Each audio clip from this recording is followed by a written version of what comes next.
April 8, 1944. Late afternoon. 26,000 feet above southern Germany. The sky is brutally clear. The kind of cold, hard blue that makes metal feel brittle. The Merlin engine is screaming at full power, vibrating through the cockpit like a living thing fighting to stay alive. Frost creeps along the edges of the canopy. Your oxygen mask smells of rubber and sweat. Somewhere behind you, black flak bursts bloom like violent flowers. The P-51 Mustang shudders. A violent thump slams through the fuselage. The aircraft lurches left. Warning lights flicker. Oil pressure drops. The engine coughs once, twice. You don't need a checklist to know what that means. The pilot hauls back on the stick, trying to nurse the wounded fighter west.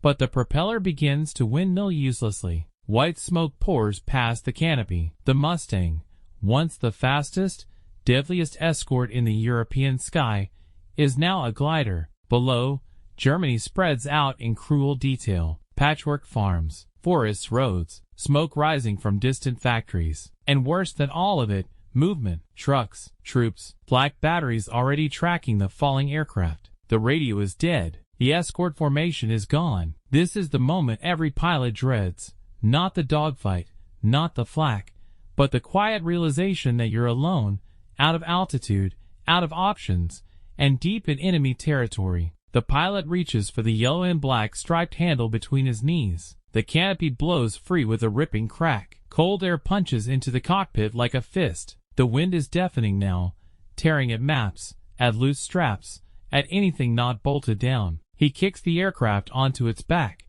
unclips his harness, and falls. For a split second, there is nothing but spinning sky. Then the parachute snaps open. The Mustang spirals away, disappearing into the distance.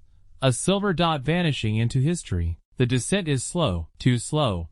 You can almost feel the seconds dragging, each one a countdown. The pilot dangles helplessly, boots swinging, watching the ground rush closer. He can see men running now, tiny figures at first, then unmistakably human. Rifles, helmets, a truck screeching to a halt near a hedgerow. He hits the ground hard, rolls, scrambles to his feet. "Hand hawk!" The shout is sharp, commanding. A rifle barrel is already pressed into his chest. German soldiers swarm him within seconds. Rough hands tear away his sidearm, his maps, his escape kit. Someone yanks the oxygen mask from his face. Another soldier punches him in the stomach for good measure, just to make the point clear. The war for him is over, or so it seems. Hours later, as dusk settles over the countryside, the pilot is shoved into the back of a covered truck. The canvas flaps snap shut, plunging him into darkness that smells of oil, mud, and fear. The engine growls to life. As the truck rumbles toward a temporary holding camp,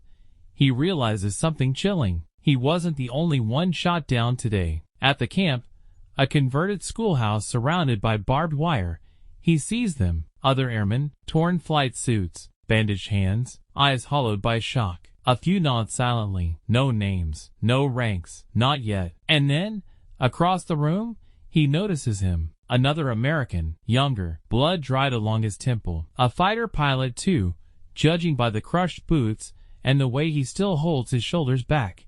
Even now, their eyes meet. No words are exchanged. None are needed, because in that look is a shared understanding. Something dangerous, stubborn, and alive. They are prisoners, but they are not finished. Outside, engines roar as German aircraft land and taxi in the fading light. The deep, unmistakable growl of fighters returning home. Somewhere beyond the wire, rows of aircraft sit on hardstand, fueled, armed, and waiting for tomorrow. And in that moment, a thought forms, quiet, reckless, and impossible. What if captivity isn't the end, but the beginning? Night falls hard over Bavaria. The schoolhouse is dark except for a single bare bulb hanging from the ceiling, its light swinging gently each time someone shifts on the wooden benches below. Shadows stretch and contract across the walls like something alive. Outside, boots crunch on gravel. A guard coughs. Somewhere in the distance, an aircraft engine winds down, the metallic ticking echoing long after the propeller stops. Inside, the American pilot finally learns the other man's name. Second Lieutenant William Bill Overstreet Jr., 357th Fighter Group, shot down during a low-level chase earlier that afternoon. His Mustang clipped by flak after he followed a German fighter far too deep. Reckless, brave, typical fighter pilot behavior. The first pilot introduces himself in return. Lieutenant James, Jim, Sheldon, also USAF, also P-51. 2 Mustangs, same day, same sky, same bad luck. They sit close enough to speak in murmurs, heads angled down, careful not to draw attention. The Germans haven't bothered to separate them yet. To the guards, they're just more captured flyers, temporary trophies before being shipped off to a permanent camp. But Jim isn't listening to the guards. He's listening to the airfield. You can almost hear it with him now. The subtle differences in sound. The lighter whine of a Bf-109. The deeper, throatier rumble of a Focke-Wulf. And beneath it all, unmistakable to any Mustang pilot who's lived with it for hundreds of hours, a Merlin engine. Jim's eyes flick up to Bill's. "Did you hear that?" he whispers. Bill nods slowly. "Yeah, I thought I was imagining it." They don't say the words out loud. They don't need to. Somewhere on this base, maybe less than a mile away, there is a P-51 Mustang sitting on German soil. A captured aircraft, perhaps force-landed, perhaps mostly intact. The Luftwaffe is notorious for flying enemy planes, testing them, repainting them with black crosses. And suddenly, captivity feels different. Hope is a dangerous thing in a place like this. It gets men killed. But this hope is specific, technical, insane. Bill leans closer. "You thinking what I'm thinking?" Jim hesitates. Then, "I don't know yet." That's a lie. Over the next few hours, the pieces begin to fall into place. Not as a plan, but as a realization. The Germans are overconfident here. This isn't a hardened POW camp. It's a temporary processing center, close to an operational airfield. The guards are Luftwaffe ground crew and second-line troops, not SS, not hardened infantry. And most important of all, no one has searched them properly. Jim still has his flight boots. Bill still has his watch. A simple thing, but it tells time. They don't know when yet, but they know timing will matter. The door opens. A German officer steps in, clipboard under his arm. He's calm, efficient. He reads names, checks ranks, assigns groups. When he reaches Jim and Bill, he pauses. "Americanish Jagger Pilotin," he says, almost casually. American fighter pilots. His eyes linger on their boots, their posture. He knows exactly who they are. They are marched outside into the cold night air. The moon is high now, bathing the airfield in silver light. And there it is, just beyond a line of low hangars. Aircraft, rows of them. Most wear black crosses. But one silhouette makes Jim's heart hammer, so hard he's certain the guards can hear it. Long nose, bubble canopy, laminar flow wings. A Mustang, painted in German markings, yes, but unmistakable. The landing gear is down. The propeller is still. It looks ready. Bill sees it too. His breath catches. They're herded into a barracks near the flight line, told to sit,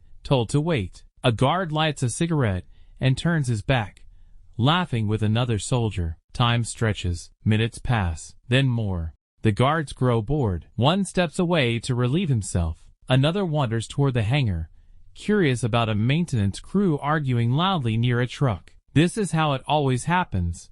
Not with alarms and gunfire, but with small cracks, moments, human error. Jim leans toward Bill, barely moving his lips. "That Mustang, it's a D model. Long-range tanks." Bill swallows. "I saw. Cockpit looked intact." A pause. "There's one seat," Bill adds. They both know that already. The thought hangs between them, heavy and unspoken. 2 men, 1 cockpit, 600 miles to friendly territory. Enemy airspace the entire way. It's impossible. And yet, the longer Jim stares at that aircraft, the more impossible things start to feel negotiable. Because that Mustang isn't just a plane, it's freedom. A guard shouts suddenly. Everyone stiffens. But the call isn't for them. It's for a truck delivering fuel drums. The guards move again, disorganized, distracted. Jim feels his pulse in his ears. He leans in, voice barely a breath. "If we get one shot." Bill doesn't let him finish. "We take it." They don't shake hands. They don't smile. They just nod. Because somewhere out there, beyond the wire, beyond the guns and the guards and the cold German night, a one-seat fighter waits. And soon, Someone is going to notice it's missing. Just before dawn, the airfield exhales. That's the only way to describe it. A long, tired breath after a night of activity. Engines that roared hours earlier now sit silent. Floodlights click off one by one. The moon fades. A pale gray light creeps over the horizon, flattening shadows and stealing color from the world. This is the most dangerous hour. Men are exhausted. Guards are complacent. And everything that will go wrong today begins now. Jim and Bill sit on a bench inside the drafty barracks. Back straight, eyes lowered, every nerve screaming. They haven't slept. Neither has spoken in nearly an hour. Words feel too loud now. Jim and Bill sit on a bench inside the drafty barracks. Back straight, eyes lowered, every nerve screaming. They haven't slept. Neither has spoken in nearly an hour. Words feel too loud now. Too risky. Outside, a truck backfires. Both men flinch, then relax when no alarm follows. Through a grimy window, Jim watches the Mustang again. Up close now, it's even clearer. The Germans have repainted it, but hastily. The lines are wrong. The black crosses sit awkwardly on wings designed for stars and bars. The canopy is closed. The aircraft is chalked, but not tied down. Someone planned to fly it. Soon, a German mechanic climbs onto the wing, peers into the cockpit, then hops down and walks away, shaking his head. Another follows him. They argue briefly, then both leave. The aircraft is alone. Jim's mind races, not with fear, but with systems. Fuel? Likely full. Germans don't move aircraft without reason. Ammunition? Irrelevant. Radios? Maybe removed. Doesn't matter. He doesn't need to talk. He just needs to fly. Bill leans closer. If we do this, there's no abort. Jim nods. I know. Because if they're caught running, they're shot. If they reach the aircraft but can't start it, they're shot. If they take off and get intercepted, they're shot. And if they don't try, they'll disappear into the POW's system. Months, years. The war could end before they see home again. Or it could end with their names etched into a wall somewhere in Europe. A whistle blows. The guards shuffle positions. A new shift rotates in. Younger men, less alert, still rubbing sleep from their eyes. One guard wanders off toward the latrine. Another sits on a crate, helmet tilted back, lighting a cigarette. This is it. Jim's boot nudges Bill's. Now or never. They stand slowly, stretching as if stiff from sitting. No sudden movements. No eye contact. They drift toward the door, with the rest of the prisoners being moved for morning processing. At the threshold, Jim stumbles deliberately. The cockpit smells like home. Leather, oil, electrical insulation. He drops into the seat, hands flying, battery on, fuel selector, magnetos, throttle cracked, primer pumped. Bill is already climbing onto the wing behind him. There's no room, Jim shouts. I know. Bill squeezes in behind him, twisting sideways, one leg braced against the cockpit wall, the other half outside the canopy. It's absurd, dangerous, impossible. Jim hits the starter. The propeller turns once, twice. A cough, a shout erupts behind them. Halt! The Merlin engine roars to life. The Mustang shakes like a living thing awakening from sleep. Jim slams the canopy forward. It doesn't seal properly, but it's down enough. Bill grips the cockpit rim with both hands, teeth clenched. Gunfire cracks. Bullets spark off concrete. One punches through the tail with a tearing shriek. Jim releases the brakes. The Mustang surges forward, straight toward the runway. There is no clearance, no radio call, no checklist left, only speed. The runway rushes at them. The engine screams. Bill's body is pressed flat by acceleration, barely hanging on. At 80 miles an hour, Jim eases back on the stick. The wheels leave the ground. And suddenly, impossibly, they're airborne. Behind them, alarms finally scream to life. Trucks race. Soldiers fire wildly into the sky. But it's too late. Two American pilots, in a one-seat fighter, are climbing into the German morning. And now comes the hardest part of all. The Mustang claws upward, straining against gravity like it knows what's at stake. Jim keeps the nose low at first. Too steep, and the engine might choke. Too shallow, and they'll be easy targets. The airspeed needle trembles, then steadies. 160, 180. The aircraft wants to fly. It always has. Below them, the airfield shrinks fast. Trucks skid to a halt. Tiny figures scatter. Tracer fire reaches up in desperate red fingers, falling short as the Mustang accelerates away.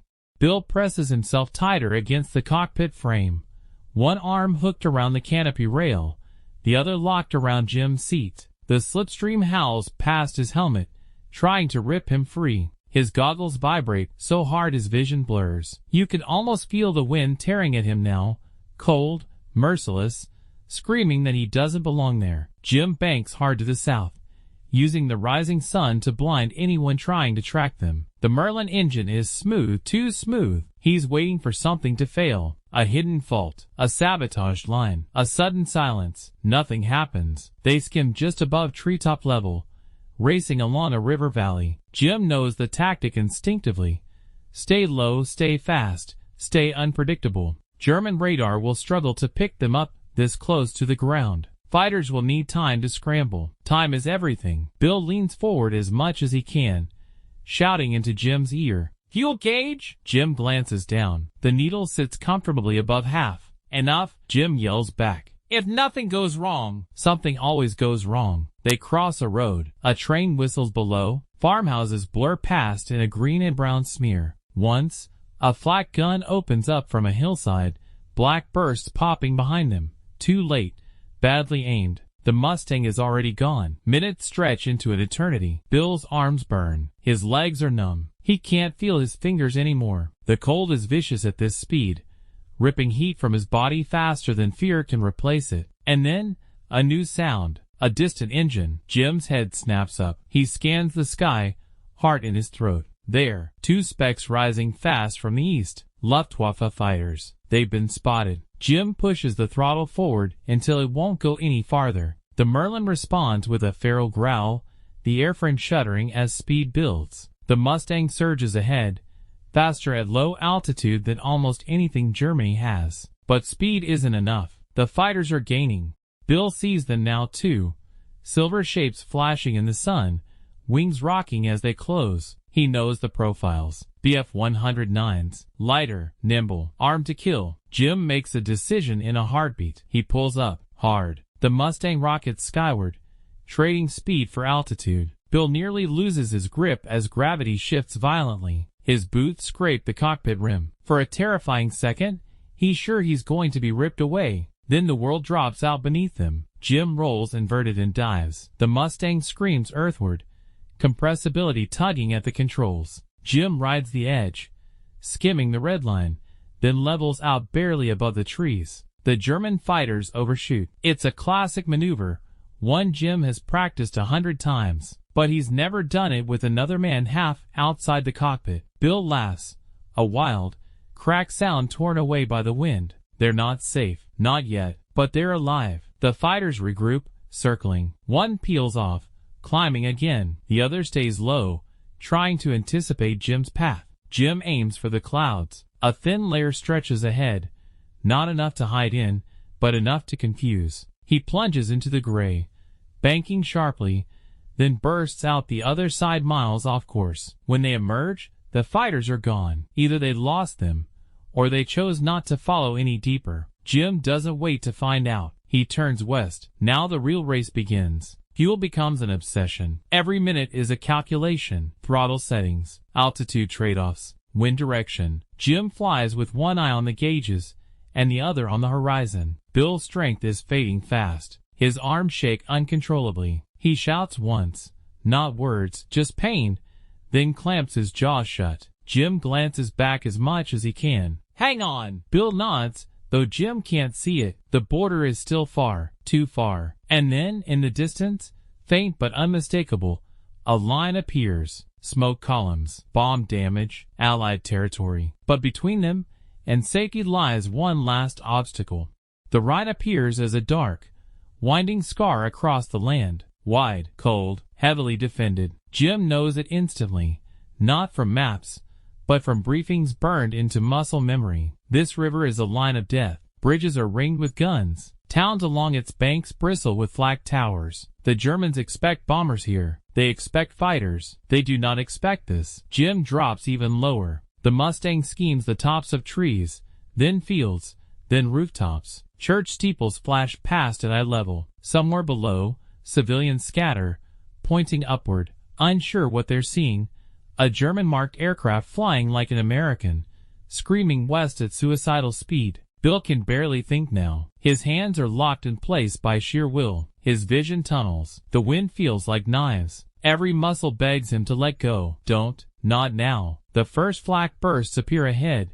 Quick, angry black puffs that blossom and vanish just as fast. The Germans have seen them. Jim zigzags, jinking left and right, never holding a straight line for more than a second. The Mustang shudders as shockwaves slap the airframe. Metal screams. Something rattles behind the instrument panel. A burst explodes too close. The aircraft bucks violently. Bill's grip slips, just for a fraction of a second, and his heart lurches into his throat. He slams his forearm back into place, biting down on a scream. Below them, the river rushes closer. Jim commits. He pushes the throttle to the stop and dives straight at the water. The Mustang howls. Flak intensifies. Tracers streak past, bright and fast, ripping holes through the air. One tears through the left wing, leaving a ragged wound. Another snaps past the cockpit close enough that Jim feels heat. They're too low now. The gunners overshoot, their rounds detonating harmlessly above. The river fills the windscreen. Jim levels out mere feet above the surface.